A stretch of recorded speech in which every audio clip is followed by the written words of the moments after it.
नमस्कार साथियों, Chanakya inspire India में मैं डॉक्टर शेषनाथ मिश्र आप सभी का आज द्वितीय विभक्ति के इस टॉपिक में बहुत बहुत स्वागत है। आज हम लोग द्वितीय विभक्ति अर्थात कर्म कारक पढ़ेंगे और इसमें भी चूंकि द्वितीय विभक्ति में कई सूत्र हैं तो एक ही वीडियो में सारे सूत्र नहीं कवर करना चाहता हूं क्योंकि बहुत बड़ी वीडियो हो जाएगी। तो इसलिए इसमें जो है लगभग 3 से 4 सूत्रों को हम लोग कवर करेंगे। ठीक है, तो आइए प्रारंभ करते हैं। कर्म कारक जो अपना पहला सूत्र है वो देखिए, ये है कर्तु रीप्सित तमम कर्म। क्या है? कर्तु रीप्सित तमम कर्म। इसकी वृत्ति देखेंगे तो कर्तुः क्रियया आप्तुम इष्टतमम, कर्तुः क्रियया आप्तुम इष्टतमम कारकम कर्म संज्ञम स्यात्। फिर प्रश्न है कर्तुः किम माशेष स्वश्वम, अलग अलग करेंगे, इसको पदच्छेद करेंगे तो माशेषु अश्वम बध्नाति। फिर है कर्मण ईप्सिता माशा ना तो कर्तुः तमप ग्रहणम किम। यहाँ जो तमप प्रत्यय लगा है ईप्सित तमम, तो उसमें तम प्रत्यय है तो करें कि किम, तो करें पैसा ओदनम भुक्ते कर्म इत्यनुवृत्तौ पुनः कर्म ग्रहणम आधार निवृत्त्यर्थम अन्यथा गेहम प्रविशतीत्यत्रैव स्यात्। प्रविशतीत्यत्रैव स्यात्, ये है यहाँ पर वृत्ति। अब अर्थ क्या है? अर्थ देखेंगे।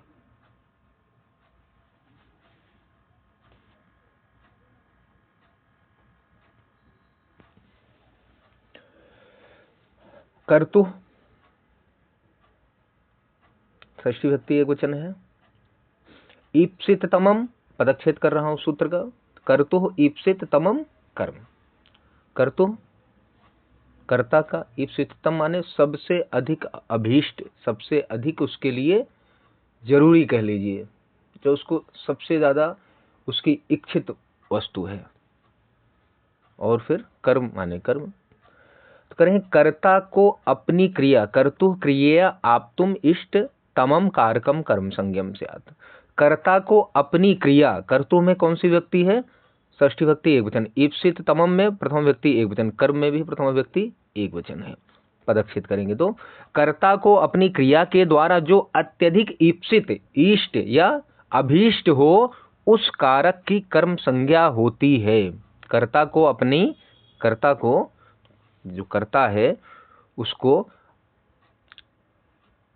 अपनी क्रिया के द्वारा जो सबसे अधिक उसको इष्ट हो या अभीष्ट हो उस कारक की कर्म संज्ञा होती है। अर्थात, और इसको सरल तरीके से समझिए, जिस पदार्थ या वस्तु को कर्ता सबसे अधिक चाहता है उसकी कर्म संज्ञा होती है। उदाहरण से और समझेंगे, पहले इतना समझ लीजिए कि जिस पदार्थ या वस्तु को कर्ता जो है वह सबसे अधिक चाहता है उसकी कर्म संज्ञा होती है। अब यहां पे आया है कर्तुः किम। सूत्र में कर्तु पद का क्या प्रयोजन है? मतलब कह रहे हैं कर्तु किम, कर्तु क्या, क्यों आया? कर्तु का क्या मतलब है, क्या प्रयोजन है यहाँ पर? कर्तु क्या कर रहे हैं कि कर्तु का प्रयोजन है कि कर्ता को जो सबसे अधिक इष्ट हो उसकी कर्म संज्ञा होती है। कई बार आपसे यह प्रश्न, अब जिस प्रकार के प्रश्नों की प्रवृत्ति बदल रही है पूछने की, आपसे अब ये ना दे कि उदाहरण देकर आपसे पूछे कि कौन सा सूत्र है, अब वह ये वृत्ति ही देकर पूछे कि मतलब कि इस सूत्र में जो है कर्तुः इति शब्द से प्रयोजनम किम, इस प्रकार से प्रश्न बना दे और फिर नीचे विकल्प में ऐसा लिख दे तो कर्तु का प्रयोजन है कि कर्ता को जो सबसे अधिक इष्ट हो। मतलब एक तो होता है कि भाई चलो हम इसे भी चाहते हैं, इसे भी चाहते हैं, ये भी है, लेकिन उन सब में सबसे अधिक जो उसके लिए जरूरी हो, उसको वो इष्ट हो, अभीष्ट हो। जैसे अब मान लो कोई आप नेट जेआरएफ की तैयारी कर रहे हैं, मतलब नेट जेआरएफ की तैयारी कर रहे हैं, तो आपको अब उसमें ऑप्शन नेट भी है, जेआरएफ भी है, आजकल तो पीएचडी एलिजिबिलिटी के लिए भी टेस्ट हो रहा है। अब इन तीनों में सबसे अधिक आपके लिए जो है अभिष्ट क्या है? आपको जेआरएफ सबसे अधिक, मतलब पहले नंबर पे आपको जेआरएफ चाहिए, या नेट चाहिए, या पीएचडी की एलिजिबिलिटी चाहिए? तो ये है तो कई चीजें, लेकिन इसीलिए यहाँ कर्तुः का प्रयोजन, जो कर्तुः शब्द यहाँ प्रयोग किया गया, कर्तुः पद, उसका यही प्रयोजन है कि जो इतने सारी चीजों में सबसे अधिक आपके लिए क्या आवश्यक है, क्या अभीष्ट है, क्या इष्ट है, तो वह क्या है? तो इसीलिए कहा गया है कि कर्तुः का प्रयोजन है कि कर्ता को जो सबसे अधिक इष्ट है उसकी कर्म संज्ञा होती है। अब जैसे उदाहरण देखेंगे, अब आगे था ना, माशेषु अश्वम बध्नाति, माशेषु अश्वम बध्नाति, माशेषु अर्थात उड़द के खेत में, अश्वम माने घोड़े को, बध्नाति माने बांधता है। ठीक है, अब इसको कोई इसका कर्ता ले लेते हैं कि देवः माशेषु अश्वम बध्नाति। देव, माश माने उड़द के खेत में घोड़े को बांधता है। यहां कर्ता कौन है, या कर्तृपद कौन है? देव है, तथा क्रियापद कौन सा है?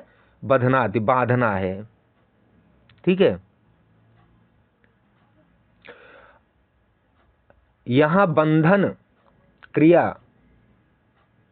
अश्व ही कर्ता का अभीष्टम, मतलब इष्टतम, या कर्ता को सबसे अधिक इष्ट क्या है? घोड़े को बांधना, ना कि घोड़े को उड़द खाना। ठीक है, तो यहां जो है बंधन क्रिया अश्व, यहां पर बंधन क्रिया अश्व ही कर्ता का सबसे अभीष्टतम है। इसलिए अश्व शब्द की कर्तुरीप्सित तमम कर्म सूत्र द्वारा कर्म संज्ञा हुई, और जिसमें कर्म संज्ञा होती है उसमें कर्मणि द्वितीय सूत्र से द्वितीय विभक्ति हो जाती है। उम्मीद है कि अब आप इसको समझ गए होंगे। ठीक है ना, और भी उदाहरण से देखेंगे। यदि कर्तुरीप्सित तमम कर्म, यदि कर्तुरीप्सित तमम कर्म, इस सूत्र में कर्तु पद न अगर दिया जाता या न किया जाए तो सूत्र का अर्थ होगा कि कर्ता, कर्म और करण आदि में भी इष्टतम की कर्म संज्ञा होती है।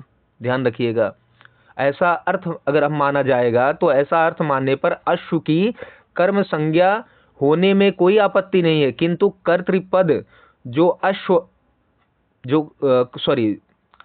अश्व की कर्म संज्ञा होने में कोई आपत्ति नहीं है, किंतु कर्म पद जो अश्व है उसका इष्टतम मास अर्थात उड़द हो जाएगा। ये ध्यान रखिएगा, अगर यहाँ पर कर्तु पद नहीं होगा तो। ठीक है ना, तो फिर क्या होगा? उसकी भी कर्म संज्ञा होने लगेगी, और कर्म संज्ञा होकर उसमें भी द्वितीय विभक्ति हो जाएगी, जिससे माशान अश्वम बध्नाति, ऐसा माशेष जो अभी सप्तमी व्यक्ति लगाए हैं ना, सप्तमी व्यक्ति है उसमें, वहां उसकी जगह द्वितीय व्यक्ति बहुवचन हो जाएगा, जिससे बन जाएगा क्या? माशान अश्वम बध्नाति। ऐसा अनिष्ट रूप होने लगेगा, ये इष्ट नहीं है, ये मतलब ये गलत बन रहा है। इसलिए केवल कर्ता के लिए जो इष्टतम हो, कर्तु ही इसीलिए कहा गया ना कि कर्ता, जो कर्ता के लिए जो इष्टतम मतलब सबसे अभीष्ट हो उसकी कर्म संज्ञा हो, और कर्म आदि के इष्टतम की, और कर्म आदि के इष्टतम की कर्म संज्ञा ना हो, सिर्फ कर्ता के इष्टतम की कर्म संज्ञा हो, जो कर्ता को अभीष्ट हो उसमें कर्म संज्ञा हो, ना कि कर्म को जो अभीष्ट हो उसमें कर्म संज्ञा हो। ठीक है ना, इसलिए इस सूत्र में कर्तुः पद होना जो है बहुत आवश्यक है। अब देखिए इसमें तमप प्रत्यय लगा है, क्योंकि ईप्सितम नहीं, ईप्सित तमम, मतलब जो सबसे अधिक अभीष्ट हो।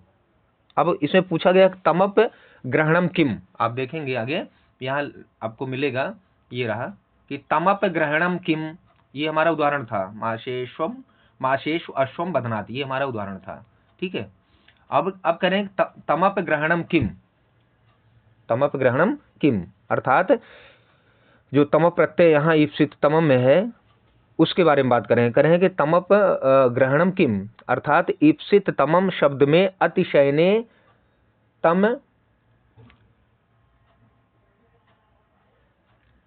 तम विष्ठनौ सूत्र से अतिशायन अर्थ में तम प्रत्यय का ग्रहण हुआ है। ये सूत्र बता रहे हैं। यहाँ तमप का अर्थ है तमबंत, तमप अंत, तमप से जिसका अंत हो, तमप प्रत्यय से जिसका अंत हो, ठीक है ना।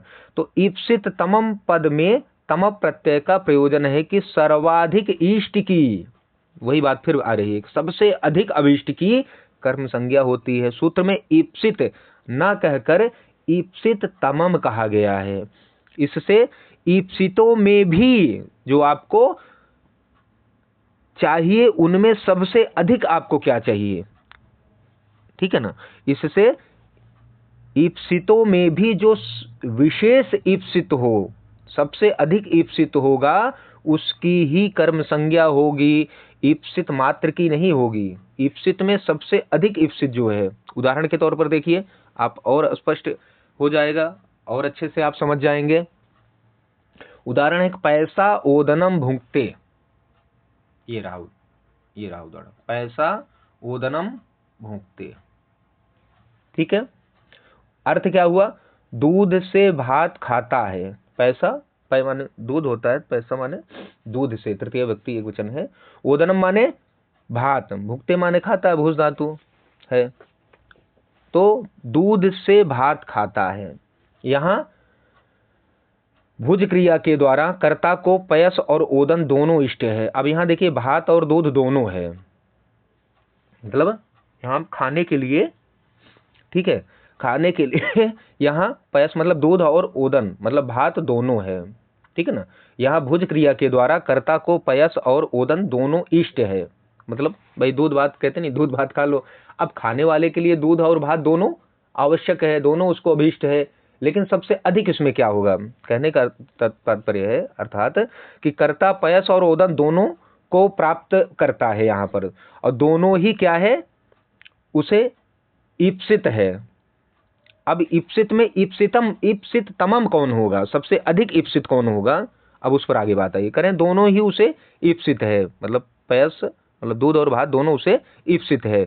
उसे मतलब कर्ता, उसे कहने का मतलब है कर्ता ओदन, उसे ओदन सर्वाधिक ईप्सित है, मतलब कर्ता को ओदन मतलब भात सबसे अधिक या सर्वाधिक अभीष्ट है, क्योंकि वह केवल पयस मतलब दूध पीने से संतुष्ट नहीं होता है, बल्कि दूध मिलाकर भात खाकर ही प्रसन्न होता है, ठीक है। अब दूध और भात में सबसे अधिक उसको क्या है, उसको भात अभीष्टतम है, ईप्सित तमम है, क्योंकि दूध तो सहयोग में है, लेकिन उसको सबसे अधिक उसके लिए जरूरी क्या है, उसके लिए अभीष्ट क्या है, उसको ईप्सित तमम उसका क्या है, उसका भात है, ओदन है, ठीक है। तो दूध मिलाकर भात खाकर ही वह प्रसन्न होता है, इसलिए इनमें प्रधानता ओदन मतलब भात की है। पयस तो ओदन का केवल क्या है, संस्कारक द्रव्य है, सहयोगी द्रव्य है, उसका विशेष या सर्वाधिक ईप्सित तो भात ही है, इसलिए ओदन की ही कर्म संज्ञा होती है, मतलब ओदन में ही कर्म संज्ञा हुई, ठीक है। इसलिए ओदन की ही कर्म संज्ञा होती है, सहायक पयस की नहीं होती। पयस का हेतु या कारण होने से उसमें तृतीय व्यक्ति हो गई। पयस जो है वह सहायक हो गया, भात का सहायक जो है ओदन हो गया, इसलिए जैसे ही वो सहायक हुआ तो उसमें करण कारक हो गया, मतलब तृतीय व्यक्ति हो गई। करण कारक आपको आगे पढ़ाऊंगा, ठीक है ना। जो किसी कार्य करने में सहयोग करता है, सहायक होता है, जैसे आप क्या करते हैं कि कलम से लिखते हैं ना, तो लिखने में सहायक कौन हुआ, कलम हुआ, कलमे ने लिखती। वैसे ही यहाँ पैसा हो गया, मतलब पय में तृतीय व्यक्ति होकर पैसा बन गया, ठीक है।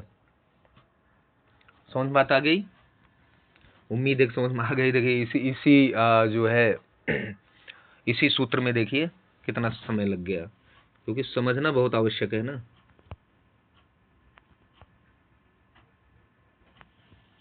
आइए अब देखिए अगला सूत्र आपको मिलेगा अनभिते। देखिए यहाँ अनभिते बहुत छोटा सा है।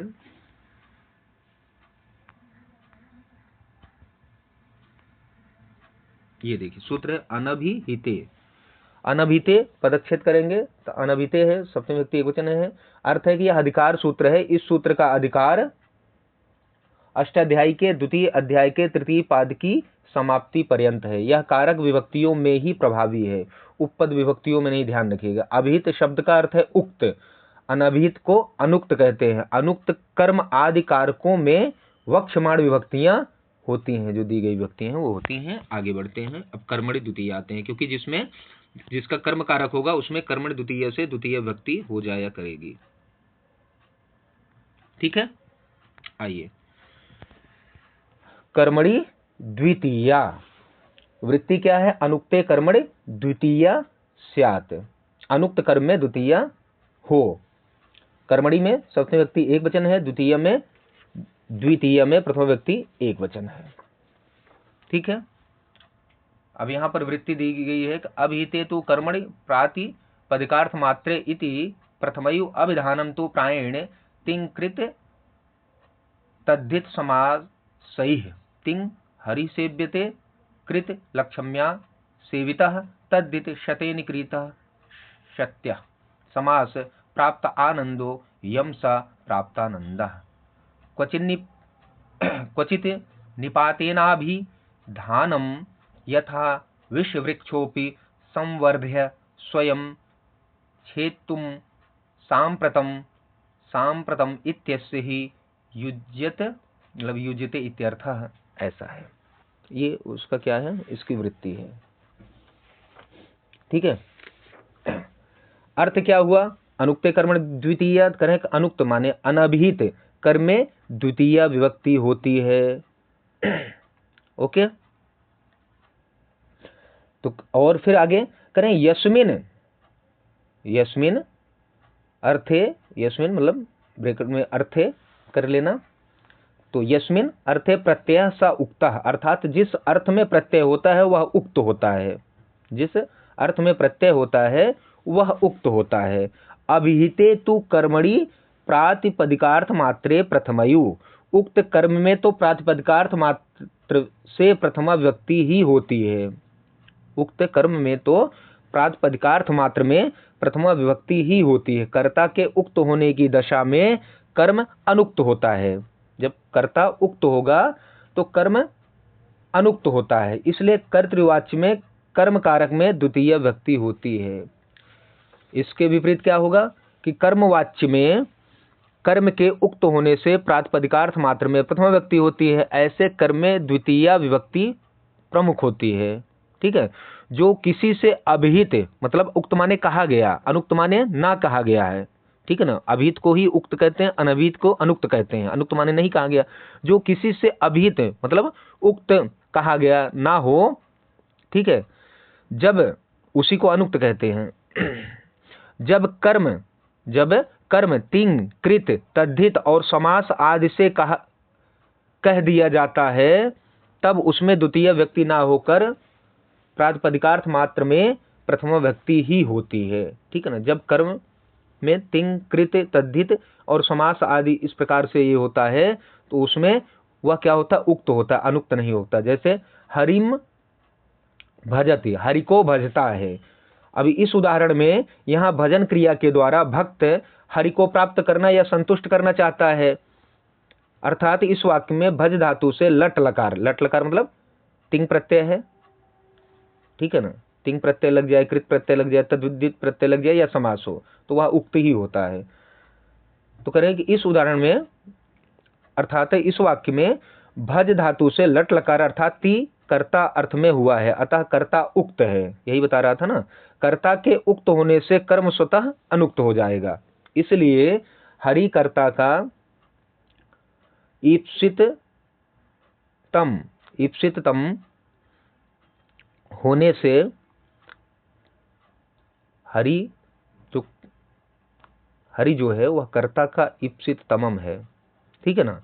होने से सबसे अधिक अभीष्ट कर्ता को हरि है, इसलिए हरि में क्या हुआ है, कर्म कारक हुआ है, ठीक है ना, हरिम बन गया है। तो इसलिए हरि कर्ता का ईप्सित तमम होने से कर्तुरीप्सित तमम कर्म सूत्र से इस कर्म संज्ञक होता है। मतलब इस हरि हरि जो पद है, हरिम पद है, इसकी कर्म मतलब हरिम जब कर्तुरीप्सित तमम कर्म होगा तभी इसमें द्वितीय व्यक्ति लगकर हरिम बनेगा। तो जो हरि है यही कर्ता को सबसे अधिक अभीष्ट है, तो इसलिए इस हरि में कर्तुरीप्सित तमम कर्म सूत्र से इसकी कर्म संज्ञा हो गई और यह कर्म अनुक्त है। इस प्रकार अनुक्त अनभिहित अर्थात अनुक्त कर्म हरि में कर्मणि द्वितीय सूत्र से द्वितीय व्यक्ति हो जाती है और बन जाता है हरिम भजति। ठीक है, ये हमें लगता है कि अब आप इसको समझ गए होंगे। ठीक है, भजत क्या है, भजती जो है उसमें ती प्रत्यय है ना, तो उसका कहते हैं कि भजती जो है उसका कर्ता उक्त है।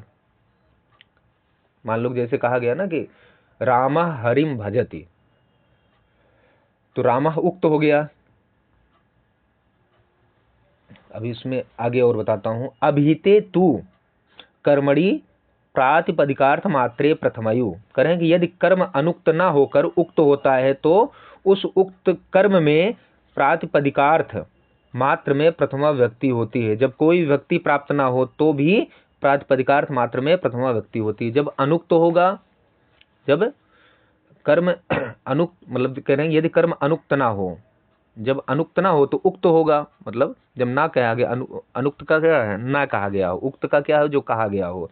यदि कर्म अनुक्त ना हो ना होकर उक्त होता है तो उस उक्त कर्म में, ध्यान रखिएगा, जब कर्म अनुक्त होगा तभी उसकी कर्म संज्ञा होगी और द्वितीय व्यक्ति होगी, और जब अनुक्त नहीं होगा तो वो उक्त होगा, तो उक्त में तुरंत प्रथमा व्यक्ति प्रातिपदिकार्थ सूत्र से हो जाती है। ठीक है ना।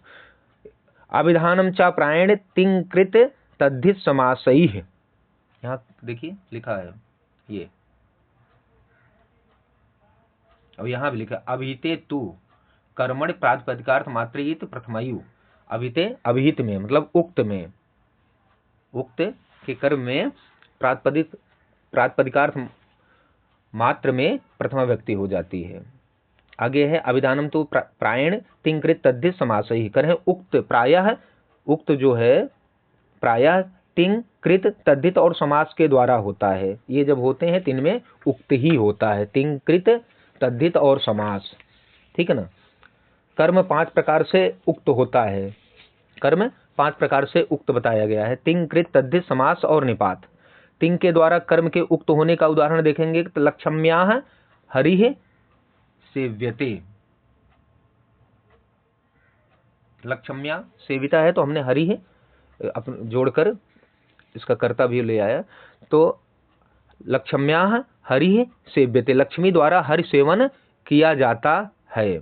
यहाँ तिंग प्रत्ययांत सेव्यते, सेव्यते में तिंग प्रत्यय लगा हुआ है, के द्वारा कर्म हरि उक्त हो गया। देखिए इस सेव्यते में जो तिंग प्रत्यय लग गया, इसके कारण जो है हरिम ना होकर हरि हो गया, मतलब हरि में हरि की कर्म संज्ञा ना होकर क्या हो गई,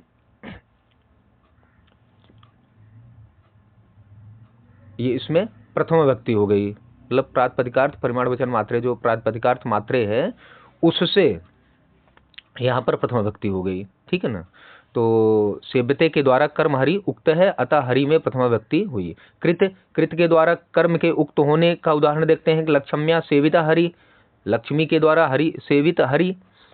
तो यहाँ पर सेविता में कता प्रत्यय है, कता प्रत्यांत सेविता पद के द्वारा हरि के उक्त होने पर हरि में प्रथमा व्यक्ति हो गई। ठीक है। कृत प्रत्यय है, कथा प्रत्यय जो है कृत प्रत्यय। तद्धित के द्वारा देखिए, तद्धित को उदाहरण देखिए, तद्धित के द्वारा कर्म एक के उक्त होने का उदाहरण है कि शतेन क्रीता शत्या, यहाँ दिया हुआ है, ये देखो यहाँ हरि सेव्यते तिंग का है, कृत का लक्ष्म्या सेविता, शतेन क्रीता शत्या 100 रुपए से खरीदा गया पदार्थ। यहाँ शतेन कृतम से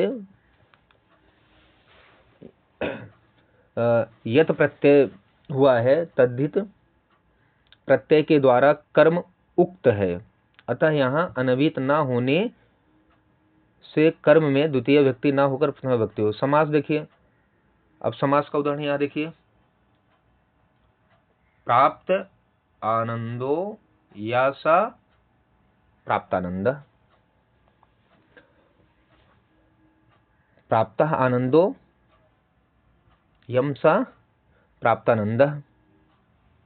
यहाँ का या के ऊपर अनुस्वार गायब है, यम है, यम है, ध्यान रखिएगा। प्राप्त आनंदो यम सा प्राप्तानंद, जिसको आनंद प्राप्त हो गया हो। यहाँ अनेकम अन्य पदार्थे सूत्र से बहुब्रीहि समास हो गया है।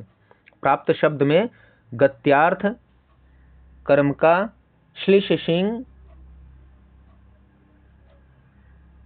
इत्यादि सूत्र से कर्ता अर्थ में कत प्रत्यय हुआ है, अतः आनंद कर्ता और अन्य पदार्थ में होने से अन्य पदार्थ प्राप्तानंद कर्म है। किंतु यहाँ यम का समास द्वारा उक्त होने के कारण द्वितीय व्यक्ति ना होकर प्रथम व्यक्ति होकर प्राप्तानंद बना। निपात का क्वचित निपातेनाभिधानम, अर्थात कहीं कहीं निपात के द्वारा भी कर्म अर्थ का अभिधान मतलब उक्त हो जाता है। कर्म अर्थ कभी कहीं कहीं उक्त हो जाता है। ये रहा आपका, ठीक है। जैसे विष वृक्षोपि संवर्ध स्वयं छेत्तुम असाम प्रथम, विष वृक्ष का भी संवर्धन आदि स्वयं के द्वारा किया गया तो उसका स्वयं ही छेदन करना अनुचित है। इस वाक्य में असाम प्रथम निपात के योग के कारण विष वृक्ष जो संवर्धन और छेदन क्रिया का कर्म है वह उक्त हो जाता है, अतः विष वृक्ष में प्रथमा विभक्ति होकर विष वृक्षा बन जाता है। अब देखिए, इसको थोड़ा आप लोग कई बार ध्यान से इस वीडियो को सुनेंगे ना तो समझ में आएगा, क्योंकि पहली बार कई चीजें मैं कई बार कर रहा हूँ कि उक्त हो रहा है, अनुक्त हो रहा है, यहाँ उक्त हो रहा है, यहाँ अनुक्त हो रहा है, इस अनुक्त में उक्त हो जा रहा है। तो इस प्रक्रिया को आप कई 2-3 बार सुनेंगे ना तो आपको बहुत आसानी से सब समझ में आ जाएगा। अब अगले सूत्र की तरफ चलते हैं। तथा युक्तम चा नीप्सित तमम, अभी इसके पिछले सूत्र में क्या था, तथा वहां पर था क्या था,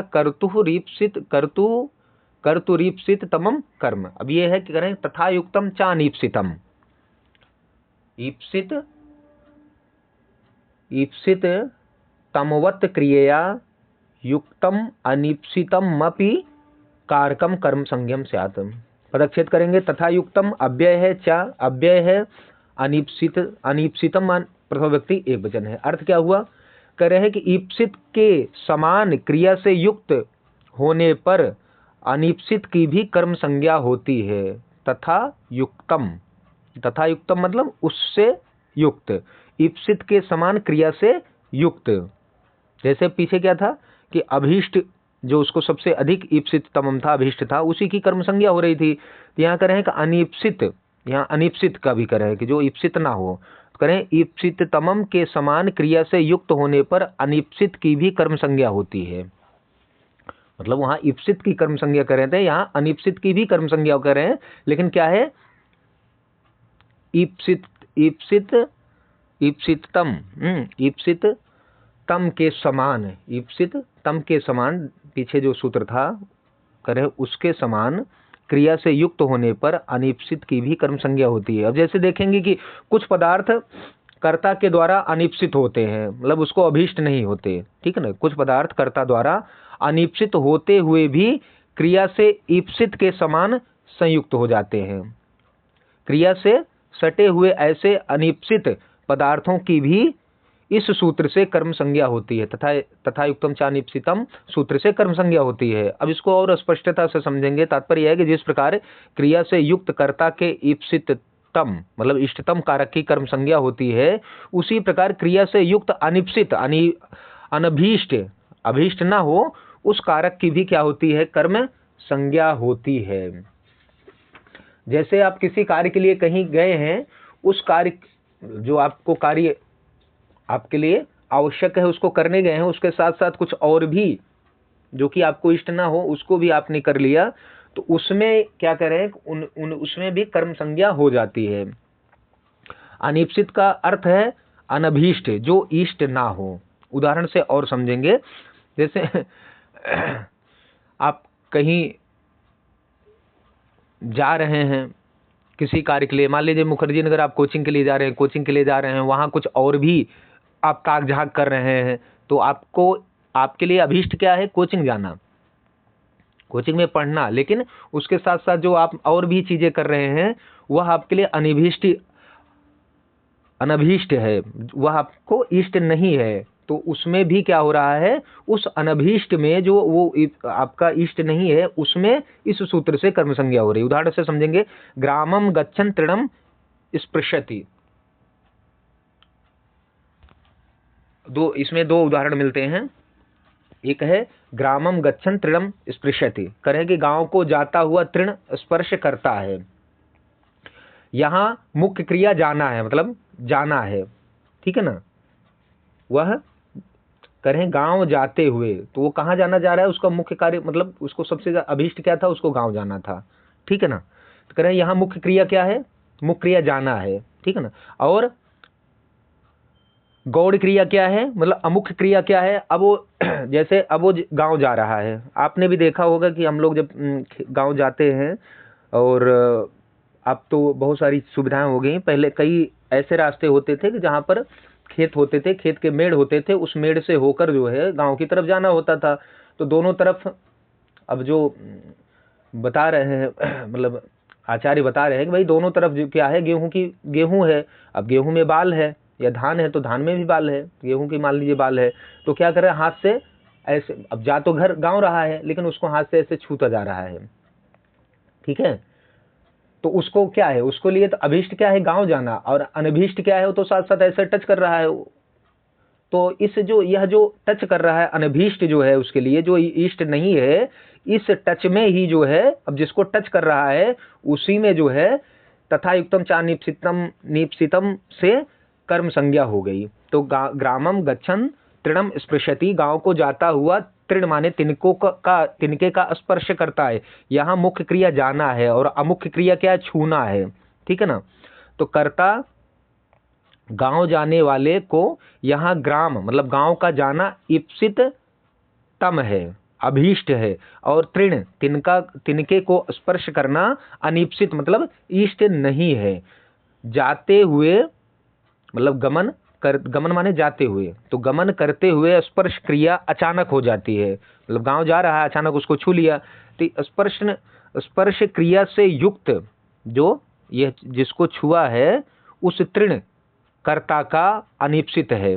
स्पर्श क्रिया से युक्त तृण कर्ता का अनिप्सित है। अब वो गांव जाते हुए, गांव इसलिए नहीं जा रहा था कि वह उस तृण को टच करेगा, उस तृण को छुएगा, ठीक है ना। ये तो बस ऐसे बिना इच्छा के, बिना मन के कर लिया, उसको इष्ट नहीं था, उसका वो अभीष्ट कार्य नहीं था, लेकिन यूं ही कर लिया।